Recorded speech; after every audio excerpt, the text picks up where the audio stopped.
India is Indira. And Indira is India.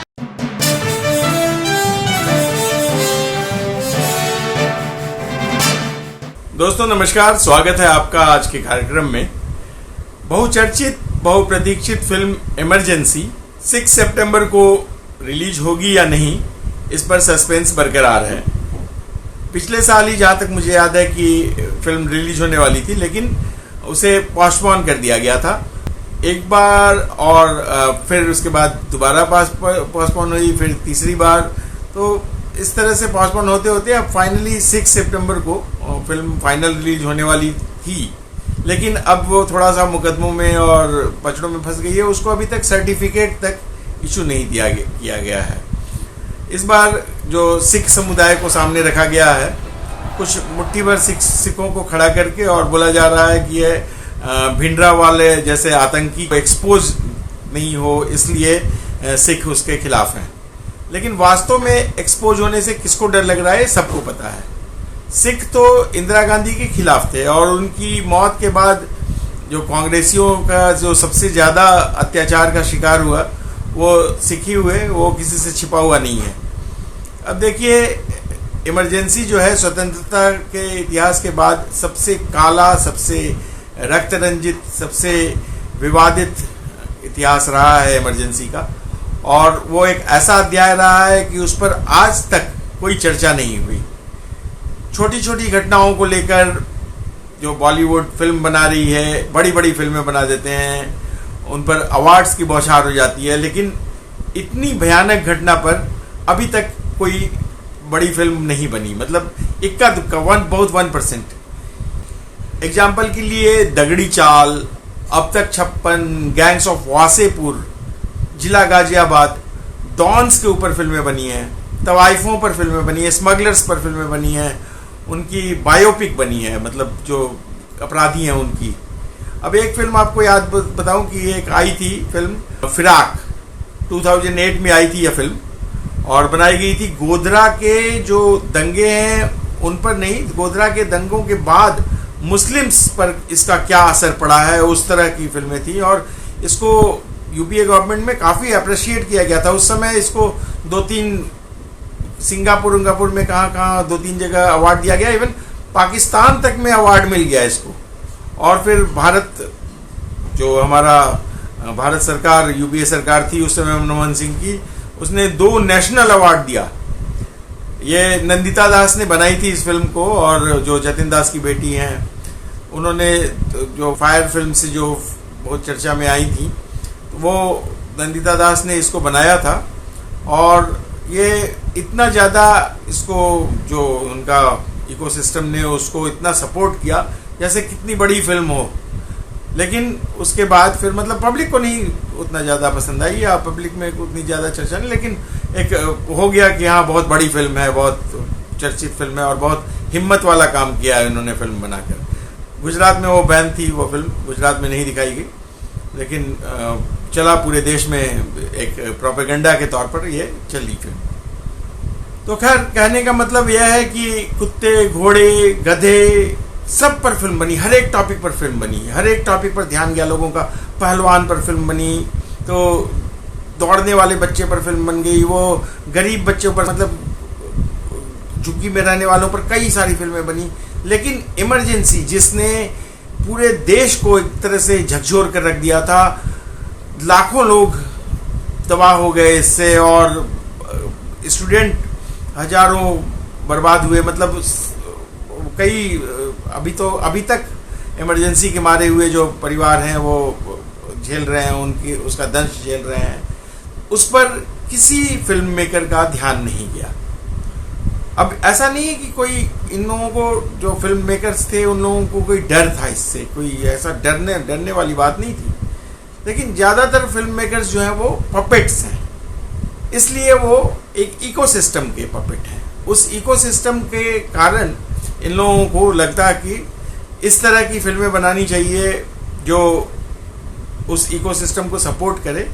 और अगर कोई फिल्म बनाता है, जैसे मुंबई फिल्म इंडस्ट्री में, खासकर बॉलीवुड में, एक वो है पूरा एक लॉबी है, एक इकोसिस्टम बना हुआ है कि मान लीजिए जैसे आपने अगर किसी इस तरह के हिम्मत वाले मुद्दे पर फिल्म बनाई तो आपको बिल्कुल न फाइनेंस मिलेगा और उसको किसी तरह से आर्टिस्ट हैं वो भी नहीं मिल पाएंगे, जो आर्टिस्ट उसके लिए काम करें उस फिल्म के लिए वो भी नहीं मिल पाएंगे, और उसको किसी तरह से हर्डल लगाया जाएगा।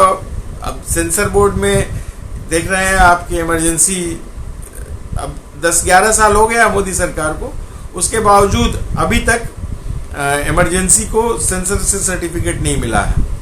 अभी आपको याद होगा वो अनु कपूर जी की फिल्म जो 12 बच्चे हैं उस पर भी रोक लगी हुई है, अदालत से रोक लगी है, सेंसर बोर्ड ने पास किया बहुत मुश्किल से।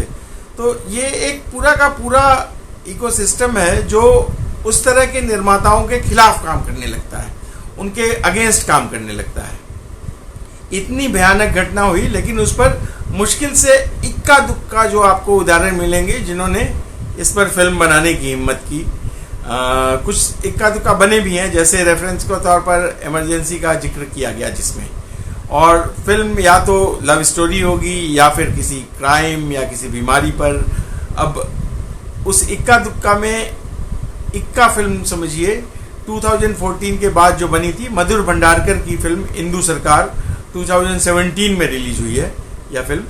और मधुर भंडारकर की फिल्म में नील नितिन मुकेश उसमें मुख्य भूमिका में थे और अच्छी बनी हुई फिल्म थी, टेक्निकली वेल मेड फिल्म थी। उस फिल्म में 70 के दशक का जो रिक्रिएशन था वो भी बहुत अच्छा था, पूरा मतलब उसी ढंग से दिखाया गया था। उस फिल्म में परफॉर्मेंस वगैरह भी सब बढ़िया किस्म के थे, क्योंकि मधुर भंडारकर एक अच्छे फिल्म मेकर माने जाते हैं, बहुत जमीन से उठकर आए हैं। और उसमें उस फिल्म के प्रति जो कार्यकर्ता हैं कांग्रेस के, वो पूरे एकदम प्रदर्शन करने गए। मैं गया था उस हॉल के बाहर, देखा वो झंडे उंडे लेके नारेबाजी कर रहे हैं। तो 2017 की बात है। उसके बाद अब सोचिए 6-7 साल के बाद आज अब ये फिल्म रिलीज हो रही है, तब इन लोगों के पेट में दर्द हो रहा है। क्यों हो रहा है, पहले इस बात को समझिए। वो बता रहे हैं कि मोदी जो है वो तानाशाह है। तानाशाही का जो एग्जाम्पल है वो आपको बताता हूँ। 1977 में एक फिल्म बनी थी किस्सा कुर्सी का। अब वो उनका कहना है कि यह जो फिल्म आ रही है ये मोदी की तानाशाही का एक उदाहरण है और मोदी जी तानाशाही कर रहे हैं। आपको तानाशाही का एक एग्जाम्पल बताता हूँ। 1977 में जब एक फिल्म आई थी जिसका नाम था किस्सा कुर्सी का, कांग्रेस के पार्टी के नेता थे वो, जो इसके निर्माता थे, अमृत नाहटा। वो साहब 2 बार कांग्रेस के टिकट पर इलेक्शन भी जीत चुके थे। बाद में उन्होंने कांग्रेस को छोड़ दिया और इमरजेंसी के ऊपर ये किस्सा कुर्सी का नाम का पॉलिटिकल सटायर फिल्म बनी थी। वो लाइट कॉमेडी था उसमें बस, लेकिन उस फिल्म को सिंपल कॉमेडी के तौर पर भी लिया जा सकता था, लेकिन उनको लगा कि ये उनके व्यंग है, उनके सीने पर चुभी।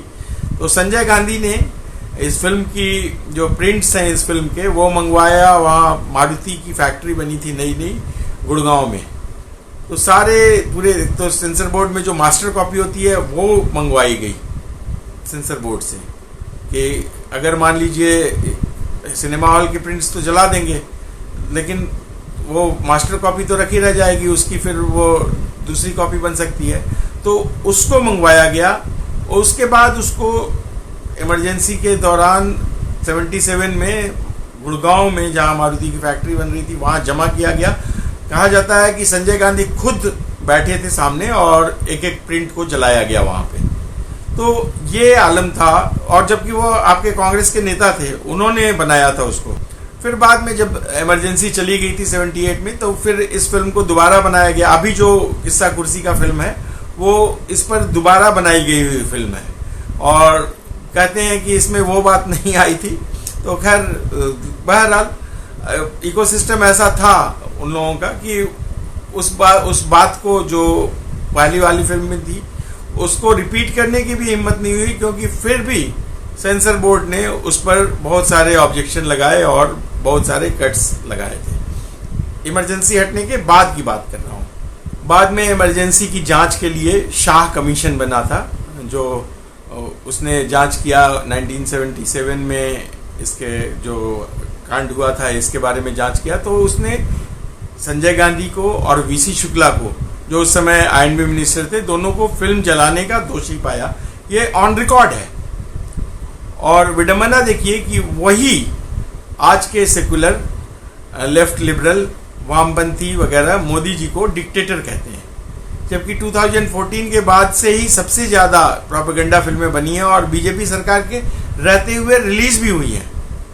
मतलब पहले भी बनती थी, लेकिन 2014 के बाद ज्यादा खुलकर इस इंडस्ट्री ने हिंदू संस्कृति पर हमला किया है, इसको टारगेट करके फिल्में बनाई हैं और सनातन धर्म को टारगेट किया गया है बेसिकली। अगर आप नोट कीजिएगा, अगर आप ध्यान से देखिएगा तो आपको साफ समझ में आएगा।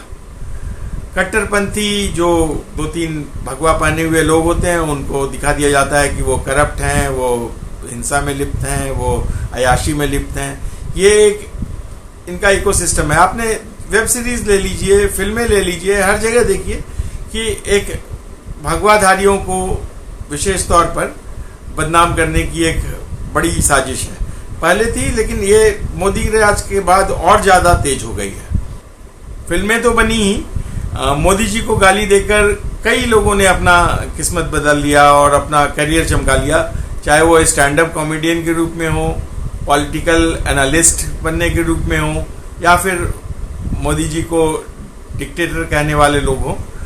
तो कुल मिलाकर परिस्थिति ये रही है कि अब हम इमरजेंसी नाम की फिल्म देखने वाले हैं, लेकिन इस पर भी हंगामा मचा हुआ है। फिल्म को इंडस्ट्री इग्नोर कर देगी, मुझे भी पता है, क्योंकि इसको आम जनता ज़्यादा देखने नहीं जाएगी। इसके बारे में जो लिबरल लोग हैं, उन लोगों ने इतना इसके खिलाफ प्रोपेगेंडा कर देना है और हंगामा कर देना है कि कई राज्यों से तो ये इसको उतारने के हंगामा रहेगा, उतारने के लिए दबाव रहेगा कई राज्यों में।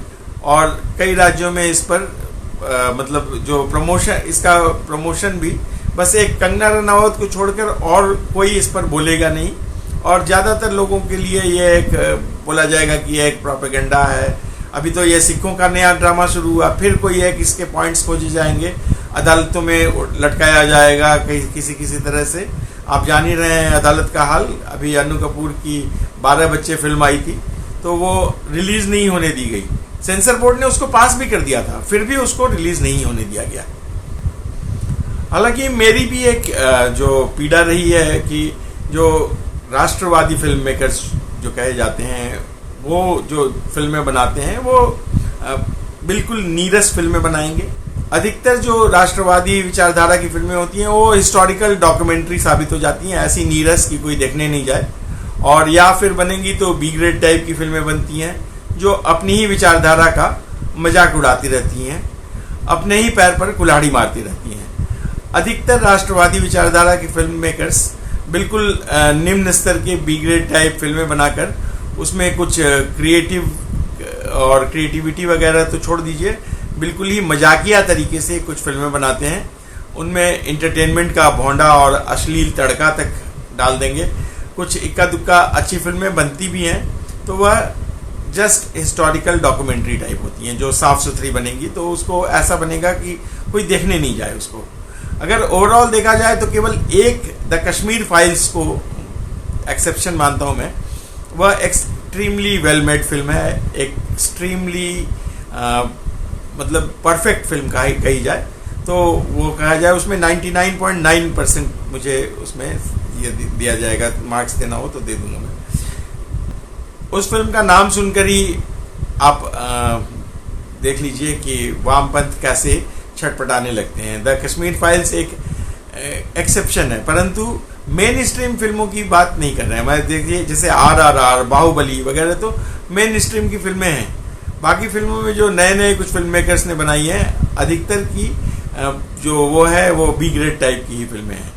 केवल हिस्टोरिकल डॉक्यूमेंट्री, आप उनको देख नहीं सकते हैं 3 घंटा या 2 घंटा तो बहुत दूर की बात, आप 5 मिनट उसमें सिनेमा हॉल में नहीं बैठ सकते हैं अगर आप कुछ सोच के गए हैं कि इस फिल्म से आपको कुछ सीखने को या जानने को मिलेगा। तो अब दूसरी तरफ वामपंथियों को देखिए, वह कितने क्रिएटिव हैं अपने कंटेंट को लेकर।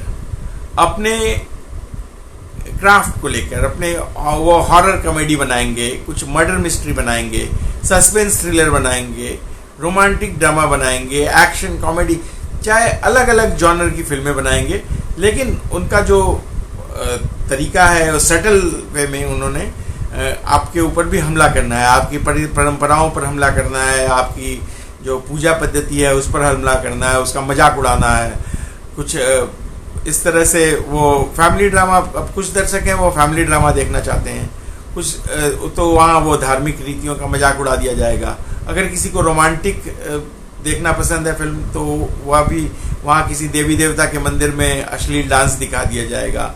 इसी तरह कुछ को हॉरर फिल्में देखना पसंद है, कुछ को हॉरर कॉमेडी देखना पसंद है, किसी को एक्शन फिल्म, किसी को एक्शन कॉमेडी, तरह तरह का। लेकिन इसमें वो जो हर प्रकार के ऑडियंस के लिए वो फिल्में बना रहे हैं वामपंथी, और उसमें वो कुछ ना कुछ एक अपना छुपा हुआ संदेश वो डाल देते हैं कि आपका धर्म, आपकी संस्कृति, उस पर कुछ ना कुछ वो हमला करेंगे कि वो बहुत तुच्छ है और जो उसको नहीं मानता है वही हीरो है। अब ये ऐसी चाल है कि दर्शक को पता भी नहीं चलता है और उस पर असर भी हो जाता है। वो इस प्रकार से ब्रेन वॉश हो जाता है उसका कि वो समझ जाता है कि मैं जो हूँ वो भ्रम में जी रहा हूँ, यही आधुनिकता है।